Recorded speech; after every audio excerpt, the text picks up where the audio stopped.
షకీలా గారు, welcome to my show. Thank you. And first of all నేను వస్తూ ఒక ఇంటర్వ్యూ చూశాను మలయాళం. అంతే ఓకే, మీరంతా చూస్తూ అన్ని వీడియోస్ చూస్తూ ఒక మలయాళం ఇంటర్వ్యూ చూశాను నేను.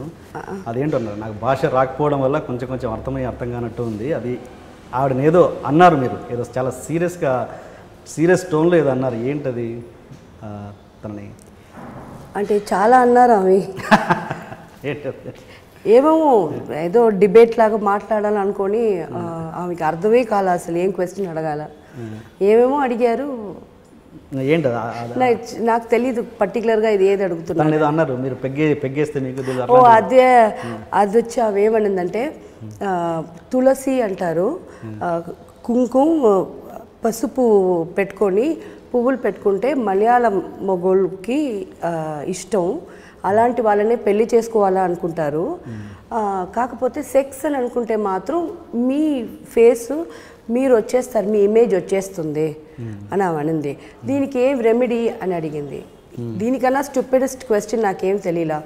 సో నేను చెప్పాను, నాలాగా రోజు హాఫ్ తాగండి, బాగా భోజనం చేయండి, లావు ఎక్కుతారు, అప్పుడు ఇంకా నా ఇమేజ్ ఎందుకు వస్తుంది, మీ ఇమేజ్నే మీ హస్బెండ్స్కి వస్తాయని చెప్పాను. Okay okay okay. And okay, మన ఇంటర్వ్యూ ఒక 3 hours ఉంటుంది, మరి మీకు ఓకేనా? Yeah sure. లక్కీ ఇనఫ్ అండి, మీరు ఇంటర్వ్యూ తీస్తున్నారంటే 3 hours కాదు, 3 days కూడా తీసుకోండి. Thank you. And you can take your tea and cigarette break also. Ya sure. Right. And first of all Shakeela is original నేమా మీది, లేకపోతే మార్చారా? Original name. అండ్ ఏంటి అమ్మ నాన్న పేరు ఏంటి? అమ్మ నాన్నల పేరు ఏంటి? చాంద్ బాషా, చాంద్ బేగం. అంటే వాళ్ళది, అంటే మీకు అది నాకు మొన్న కలిసినప్పుడు అన్నారు లవ్ మ్యారేజ్ అవునా కాదు అని డౌట్ ఎందుకు వచ్చింది మీకు? ఇది ఎవరికైనా అలా ఉంటుంది ఆ పేరు. ఈయనేమో చాంద్ బాషా అంటారు, నాకు తెలియదు. నాకు చాంద్ బాషా పేర్లు ఉన్నాయి, చాంద్ బేగం పేర్లు ఉన్నాయి, కాకపోతే వీళ్ళకి లవ్ మ్యారేజ్ అని తెలుసు. కరెక్ట్గా ఇలాంటి నేమ్లు సెట్ అవుతాయా అని నాకు ఒక డౌట్.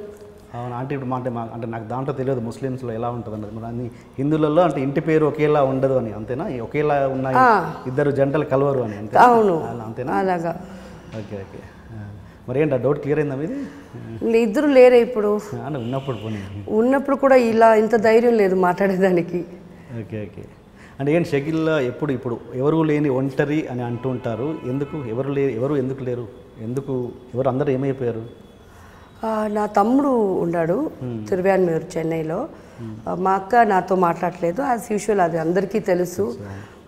అంతే, ఇంకా బ్రదర్స్, సిస్టర్స్, మదర్, ఫాదర్ అందరూ చనిపోయారు. సో ఒంటరిగా ఉన్నాను. మదరు ఇద్దరు ఎలా చనిపోయారు? వాళ్ళిద్దరు, మదర్ ఫాదర్?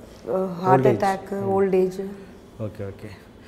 అంటే ఏంటి అంటే చాలామంది ఇంటర్వ్యూస్లో అన్నీ చూశాను నేను. ఏంటి అంత ఆస్తి పోగొట్టుకునేంత తప్పు ఏం జరిగింది? అంత కేర్లెస్గా ఎలా ఉన్నారు మీరు? కేర్లెస్ కాదు, నమ్మాను అంతే. అక్కకి ఇచ్చారు డబ్బు? అక్కకే. ఎంత డబ్బు ఇచ్చారో తెలుసుకోవచ్చా?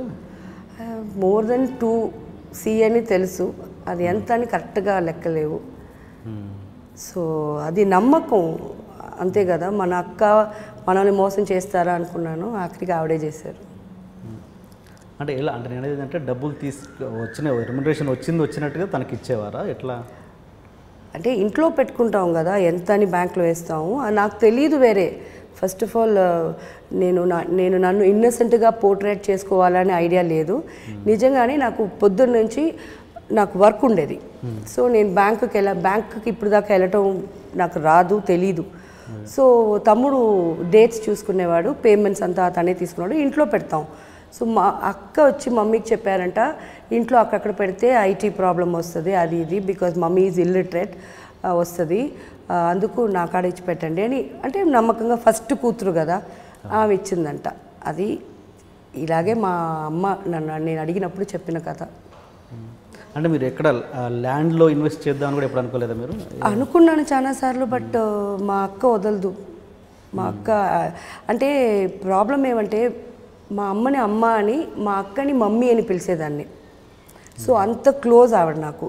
ఏమి ఒక డ్రెస్ కొనుక్కున్నా ఇది నాకు బాగుంటుందని మా అక్క చెప్తేనే కొంటాను, మా అమ్మ చెప్తే కూడా కొన్నాను. సో మనం ఒక స్థలం కొనపోతున్నామంటే తప్పకుండా అక్కకి చూపించాలా. సో అక్క వచ్చి చూసినప్పుడు ఇక్కడ రైల్వే ట్రాక్ వస్తుంది, అక్కడ సునామీ వస్తుంది అని ఒకే మాటతో ఆపేస్తుంది అంతే. సరే అక్కకు వద్దనుకుంటానని ఇంకా కొన్నాను. బిఫోర్ ద మీరు మహానటి సినిమా చూసారా? చూశాను. ఆ సినిమా చూస్తున్నప్పుడు మీ ఎక్స్ప్రెషన్ ఏంటి?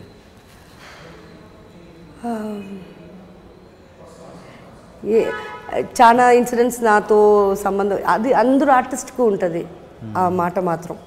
ఇప్పుడు నాకు సావిత్రి అమ్మకి అని మాత్రం కాకుండా చాలామంది ఆర్టిస్టులకి ఆ ఫీలింగ్స్ ఉంటుంది. ఇప్పుడు నేను కూడా చిన్న చిన్న విషయాలు, ఒక ఎరేజర్ పెడితే ఇది మనకు కొనలేము చిన్నప్పుడు, అది 2 రూపీస్ ఉంటుంది. ఎక్స్క్యూజ్ మీ, ఓ సార్ మీరేనా, నేను వాడనుకున్నాను. ఓకే ఓకే, ఒక ఎరేజర్ ఉంటుంది, అది మన 2 రూపీసే ఉంటుంది, మనం కొనలేము.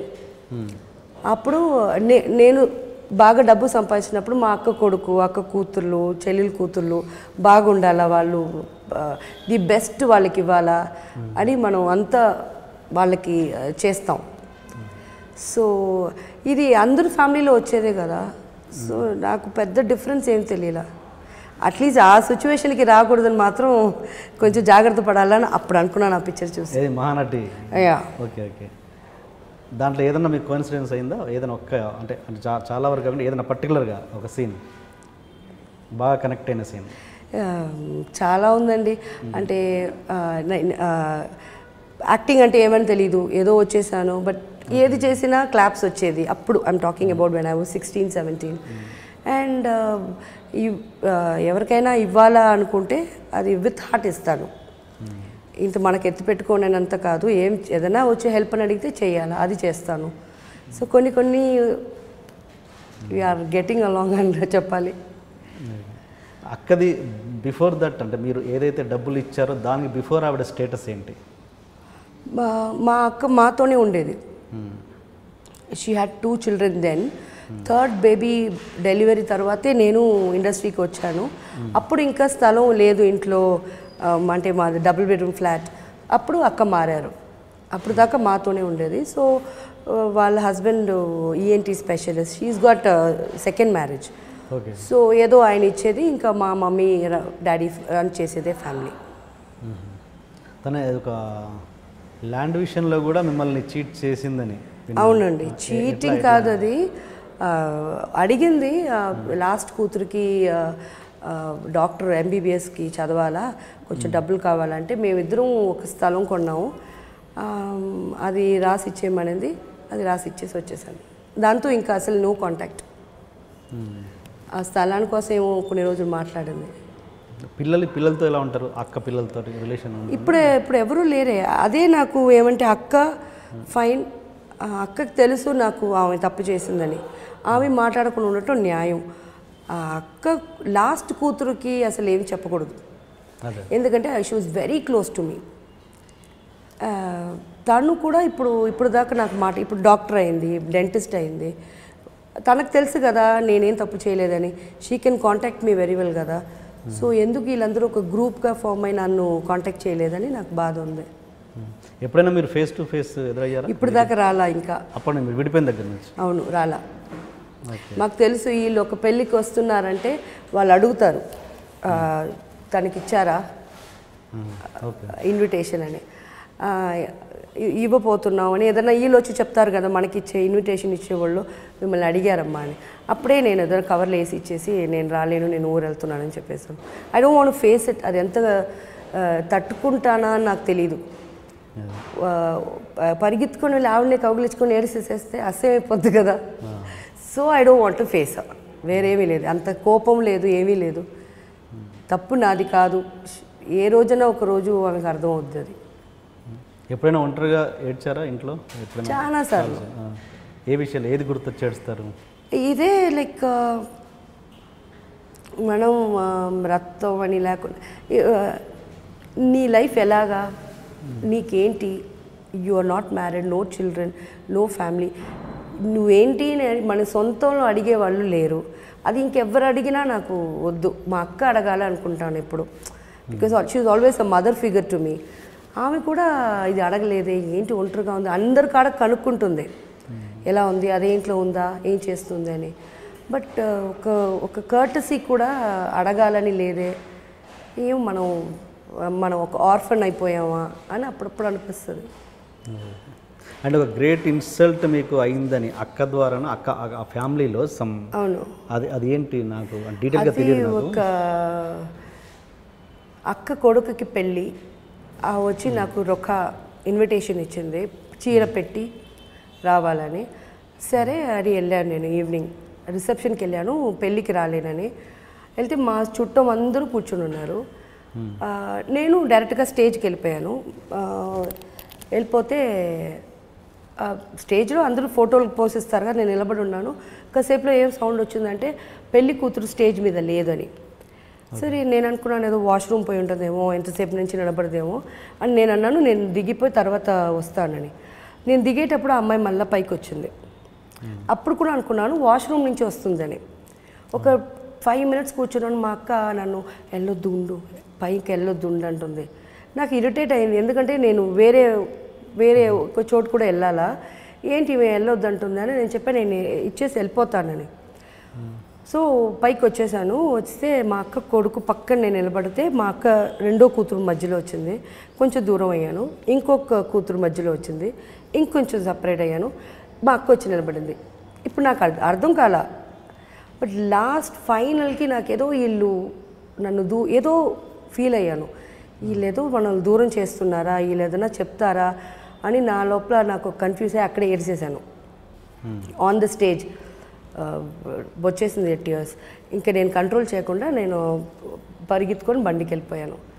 ఒక 2-3 రోజులు చాలా టెన్షను. దాని తర్వాత మా అక్క ఫోన్ చేసి నీ కాల్లో పడతాను సారీ అంటే అందరి ముందు అసైన్ చేసేసి ఇప్పుడు కాళ్ళు ఎందుకు పడుతున్నారు, అసలు ఏమైందంటే ఆ అమ్మాయి వచ్చి ఏ సినిమా ఆర్టిస్ట్ రాకూడదు అనింది అని చెప్పారు. ఓకే, అబ్బాయి ఏమంటాడు అక్క కొడుకు? అమ్మాయి చెప్పేదే కదా, లవ్ మ్యారేజ్ కదా. తను ఇది ఖుష్బూ సంబంధించిన ఖుష్బూ వాళ్ళ మేనేజర్ వాళ్ళ అన్న కూతురు. ఖుష్బూ రాలేదా పెళ్ళికి? ఏమో నాకు తెలియదు. Okay okay okay. మరి మీరు ఎప్పుడు అంటే అండ్ ఓకే లవ్ స్టోరీస్ తర్వాత వద్దాం మనం. ఇప్పుడు ఓకే ఇంకొకటి అమ్మను కూడా మీరు అసహించుకున్న సందర్భాలు చాలా ఉన్నాయి. ఎందుకు అసహించుకున్నదంటే? హేట్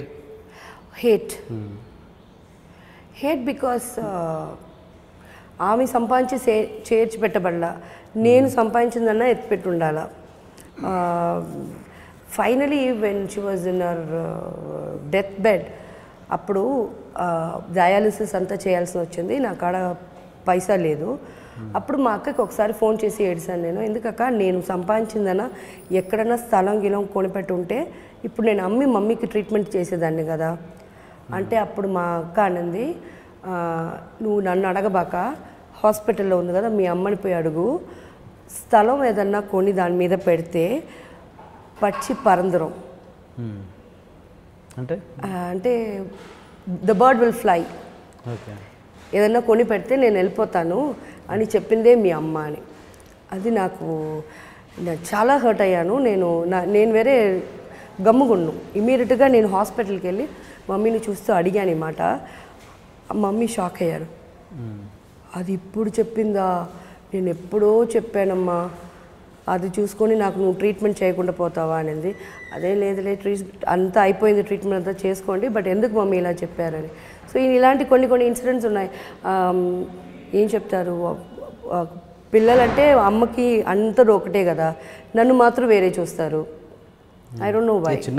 చిన్నప్పటి నుంచే సంపాదించినప్పుడు కూడా అప్పుడు కూడా అంతే. అండ్ మీ ఆత్మకథలో కొంచెం కంటెంట్ నేను చదివాను, తెలుసుకున్నాను.